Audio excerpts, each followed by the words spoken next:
ደጉ ንጉስ በነገሰ በ15 ዓመት ነው የምትወለድ እናቱ። ይህ ሁላ ነው የምናውቀው፣ በመጽሐፍ ተነግረናል።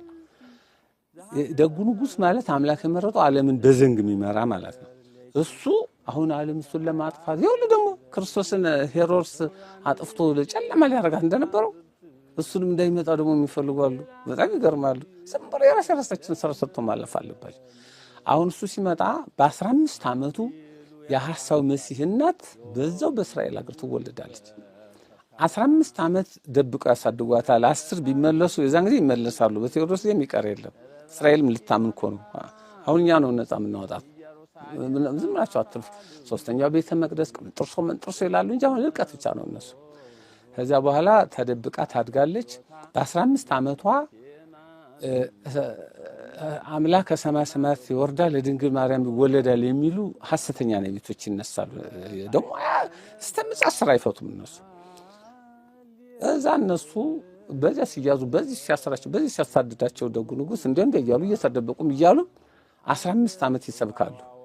ልክ እሷ በ15 ዓመቷ ትጸንሰዋለች። ያን አውሬው በ30 ይወለዳል። በ30 እሷ ያ30 ዓመት ስትሆን ቴዎድሮስ 30 ዓመት እንደገዛ ያ ልጇ የ30 ዓመት ጎልማሳ ይሆናል። እንትን 15 ዓመት የዛን ጊዜ እኔ ነኝ አምላክ ከሰማይ የወረድኩ ከድንግል የተወለድኩ ይላል። አጋንንቶቹ እንትኖቹ ሰራዊቶቹ ያለ ደመና ዝናብ ያዘኑ እለት አብቅለው የሚያሳዩ የሙት በመታት ያስነሳሉ። በመንፈስ አውቀው የሆነት አባትናት ከነ መሰለ ተነስቶ አንተ ልጅ ነህ አንቺ ልጅ እኮ ነሽ አዎ ምናምን ይልሃል። ብዙ ሰው እንደገና ግልብጥ ብሎ ደግሞ ወደሱ ሊሄድ ነው። ደግሞ እዚያር ሲረዳን ያቺ ቀን ባታጥር ኑሮ ስጋ የለበሰ ባልዳንም ነበር የሚለው 3 ዓመት ከ3 ወር ናት። ይሁላን እናውቃለን። ያ አውሬው የሚገዛው እንደ ልክ ቴዎድሮስ ሲነግስ እንትን 40 ዓመት ሲሞላው እሱ የ30 ዓመት ጎልማሳ ይሆናል። ረስቼ ይቅርታ። ቴዎድሮስ ልክ 40 ዓመት ሲሞላው ያን አውሬው የ30 ዓመቱን ይነሳል።